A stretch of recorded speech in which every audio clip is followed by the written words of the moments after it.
মানুষের প্রকৃত সৌন্দর্য তার বাহ্যিক রূপে নয়, বরং তার ব্যক্তিত্ব, চরিত্র, আচরণ, মূল্যবোধ ও মানবিক গুণাবলীতে নিহিত থাকে।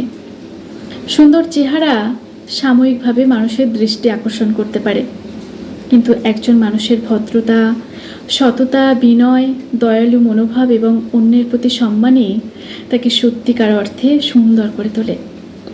যে ব্যক্তি সৎ, দায়িত্বশীল, সহানুভূতিশীল ও ভালো ব্যবহার করে, সে সমাজে সবার শ্রদ্ধা ও ভালোবাসা অর্জন করে। অন্যদিকে বাহ্যিকভাবে আকর্ষণীয় হলেও যদি কারোর চরিত্র ও আচরণ ভালো না হয়, তবে তার সৌন্দর্যের মূল্য কমে যায়। তাই বলা যায়, ব্যক্তিত্বই মানুষের প্রকৃত পরিচয় এবং আসল সৌন্দর্য।